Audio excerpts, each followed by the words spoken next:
ನಮಸ್ಕಾರ ಫ್ರೆಂಡ್ಸ್, ನಾನು ಶ್ವೇತಾ ರಾಜೇಂದ್ರನ್ ಮಾತಾಡ್ತಾ ಇರೋದು ಲಕ್ಷ್ಮೀತ ರಾಯರ್ ಮಗಳು ಕನ್ನಡ ಯೂಟ್ಯೂಬ್ ಚಾನಲ್ಗೆ ತಮ್ಮೆಲ್ಲರಿಗೂ ಆತ್ಮೀಯವಾದ ಸ್ವಾಗತ. ಮುಂಜಾನೆಯ ಶುಭಾಶಯಗಳು ಸ್ನೇಹಿತರೆ. ನಾಳೆ ಬಂದು ಜಯ ಏಕಾದಶಿ ಇರೋದ್ರಿಂದ ಖಂಡಿತವಾಗ್ಲೂ ಪ್ರತಿಯೊಬ್ಬರು ಕೂಡ ವಿಷ್ಣುವಿನ ಆರಾಧನೆಯನ್ನು ಮಾಡ್ಕೊಳ್ಳಿ ಮನೆಯಲ್ಲಿ. ಅದರಲ್ಲೂ ನಿಮ್ಮ ಮನಸ್ಸಿನ ಇಷ್ಟಾರ್ಥಗಳು ಯಾವುದೇ ಇರ್ಬೋದು, ಇಂಥದ್ದೇ ಅನ್ನೋದಿಲ್ಲ.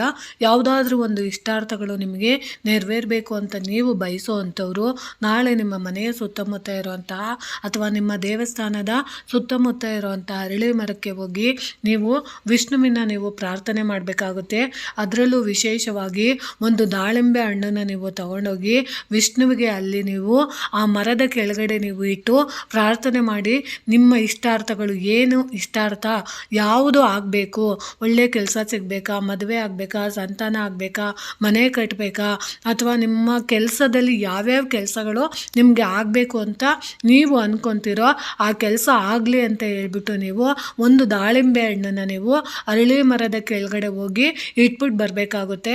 ಅಕಸ್ಮಾತ್ ಸಾಧ್ಯ ಆದರೆ 7 ಸಾರಿ ಆ ಮರನ ನೀವು ಮುಟ್ಟಿ ಅಲ್ಲಿ ನೀವು ತುಪ್ಪದ ದೀಪನ ಹಚ್ಚೋ ಅಂಥ ಪ್ರಯತ್ನ ಪಟ್ಟರೆ ಖಂಡಿತವಾಗ್ಲೂ ಹಚ್ಬೋದು. ಅದರ ಜೊತೆಗೆ ನೀವು ನಿಮ್ಮ ಮನಸ್ಸಿನ ಇಷ್ಟಾರ್ಥಗಳು ಅತಿ ಶೀಘ್ರದಲ್ಲಿ ನೆರವೇರಬೇಕು ಅಂತ ಬಯಸೋ ಅಂಥವ್ರು ಒಂದು ಕೆಂಪು ದಾರನ ಅಂದರೆ ಫುಲ್ಲು ಪ್ಲೈನ್ ಆಗಿರುವಂಥ ಕೆಂಪು ಕಲವ ದಾರನ ನೀವು ತಗೊಂಡು ಅದನ್ನು ನೀವು ಒಂದು 7 ಗಂಟುಗಳನ್ನು ಹಾಕಿ ಅದನ್ನು ನೀವು ತಯಾರು ಮಾಡಿಕೊಂಡು ಅದನ್ನು ಹೋಗಿ ನೀವು ಅರಳಿ ಮರದ ಎಲೆಯ ರಂಬೆಗಳಿಗೆ ನೀವು ನಿಮ್ಮ ಇಷ್ಟಾರ್ಥ ಅಂದರೆ ನಿಮ್ಮ ಯಾವ ಕೆಲಸ ಅತಿ ಶೀಘ್ರದಲ್ಲಿ ಆಗಬೇಕು ಅಂತ ನೀವು ಬಯಸ್ತೀರೋ ಅದನ್ನು ನೀವು ಅಲ್ಲಿ ಆ ಮರಕ್ಕೆ ನೀವು ಆ ದಾರನ ಕೆಂಪು ದಾರನ ನೀವು ಕಟ್ಟಿ ಬರೋದ್ರಿಂದ ಅಂದರೆ ನಮ್ಮ ಕೆಲಸ ಇಷ್ಟು ದಿನದ ಒಳಗಡೆ ಇದು ಆಗೋ ಥರ ನೀವು ಮಾಡಿ ಭಗವಾನ್ ವಿಷ್ಣು ಅಂತ ಹೇಳಿ ನೀವು ಆ ಕೆಂಪು ದಾರನ ಕಟ್ಟಬೇಕಾಗುತ್ತೆ.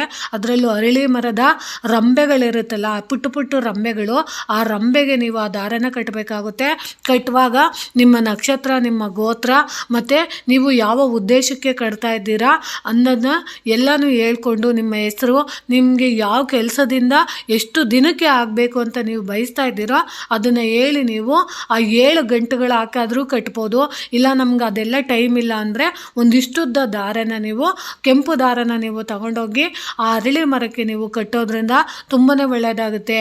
ಅದರಲ್ಲೂ ನಾವು 7 ಬಾರಿ ಆ ಗಂಟುಗಳನ್ನು ಹಾಕಿದಾಗ ನಮ್ಮ ಜೀವನದಲ್ಲಿ 7 ಬೀಳುಗಳು ಆಗ್ತಾ ಇರೋವಂಥದ್ದೆಲ್ಲ ನಿಂತೋಗಿ ನಮ್ಮ ಜೀವನದಲ್ಲಿ ಒಂದು ಪ್ರಗತಿ ಸಾಧಿಸುವ ಸಂಕೇತಕ್ಕೋಸ್ಕರ 7 ಗಂಟುಗಳನ್ನು ಹಾಕಿ ಆ ಕೆಂಪು ದಾರನ ನೀವು ಕಟ್ಟೋದ್ರಿಂದ, ಅರಳಿ ಮರಕ್ಕೆ ನೀವು ಕಟ್ಟೋದ್ರಿಂದ ನಿಮ್ಮ ಇಷ್ಟಾರ್ಥಗಳು ನೆರವೇರೋದಕ್ಕೆ ತುಂಬಾ ಅನುಕೂಲ ಆಗುತ್ತೆ. ಯಾಕಂದರೆ ನಾಳೆ ಬಂದು ಜಯ ಏಕಾದಶಿ ಅಂದರೆ ನಮ್ಮ ಜೀವನದಲ್ಲಿ ನಿಂತೋಗಿರೋಂಥ ಕೆಲಸಗಳೆಲ್ಲ ಜಯವಾಗಿ ಪರಿವರ್ತನೆ ಮಾಡೋದಕ್ಕೆ ತುಂಬಾ ಸಹಕಾರಿಯಾಗಿರುವಂಥ ವಿಶೇಷವಾದ ಏಕಾದಶಿ ಆಗಿರುತ್ತೆ. ಅದರ ಉದ್ದೇಶಕ್ಕೋಸ್ಕರ ನಾನು ಇದೊಂದು ಪುಟ್ಟು ಸಲಹೆನ ನೀಡಿದ್ದೀನಿ. ನಿಮಗೆ ಸರಿ ಅನಿಸಿದ್ರೆ ಖಂಡಿತವಾಗ್ಲೂ ಇದರಿಂದ ನಮಗೆ ಒಳ್ಳೆಯದಾಗುತ್ತೆ ಅನ್ನೋ ಮನಸ್ಸಿರೋ ಅಂಥವರು ಪ್ರಯತ್ನ ಪಟ್ಟು ಮಾಡ್ಕೊಬೋದು. ಮಕ್ಕಳ ವಿದ್ಯಾಭ್ಯಾಸದಲ್ಲಿ ಇನ್ನೇನು ಏಪ್ರಿಲ್ಗೆಲ್ಲ ಎಕ್ಸಾಮ್ ಬರ್ತಾ ಇದೆ.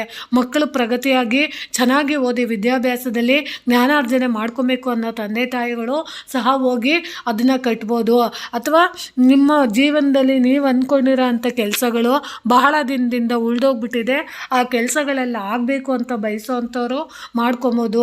ಅಥವಾ ನಿಮ್ಮ ಜೀವನದಲ್ಲಿ ನಿಮಗೆ ಇದು ನನಗೆ ಎಲ್ಲದಕ್ಕಿಂತ ಇದು ತುಂಬಾ ಪ್ರಾಮುಖ್ಯವಾಗಿ ನನಗಿದಾಗಲೇಬೇಕು ಅಂತ ಬಯಸೋ ಅಂಥವ್ರು ಕೂಡ ನಾಳೆ ಇದನ್ನು ಮಾಡ್ಕೊಬೋದು ಅಂತ ತಿಳಿಸ್ತಿದ್ದೀನಿ. ದಾಳಿಂಬೆ ಹಣ್ಣನ್ನು ಅದರಲ್ಲೂ ಪೂರ್ತಿಯಾಗಿರೋವಂಥ ಒಂದು ದಾಳಿಂಬೆನ ನೀವು ತಗೊಂಡು ಹೋಗಿ ನಿಮ್ಮ ಇಷ್ಟಾರ್ಥಗಳನ್ನು ಹೇಳಿ ನೀವು ಅರಳಿ ಮರದ ಕೆಳಗಡೆನೇ ಇಟ್ಬಿಟ್ಟು ಬಂದ್ಬಿಡ್ಬೇಕಾಗುತ್ತೆ. ಈ ರೀತಿ ನೀವು ಮಾಡೋದ್ರಿಂದ ನಿಮ್ಮ ಸಕಲ ಇಷ್ಟಾರ್ಥಗಳು ನೆರವೇರೋದಕ್ಕೆ ಒಂದು ಪೂರಕವಾಗಿ ಅದು ಸಹ ಆಶೀರ್ವಾದ ಮಾಡಿ ಕೆಲಸ ಮಾಡೋದಕ್ಕೆ ಅನುಕೂಲ ಮಾಡಿಕೊಡುತ್ತೆ ಅಂತ ತಿಳಿಸ್ತಾ ಇದ್ದೀನಿ. ಈ ಮಾಹಿತಿ ಇಷ್ಟ ಆಗಿದೆ ಅಂದ್ಕೊತೀನಿ. ಪ್ರೀತಿಯ ಧನ್ಯವಾದಗಳು ಸ್ನೇಹಿತರೆ.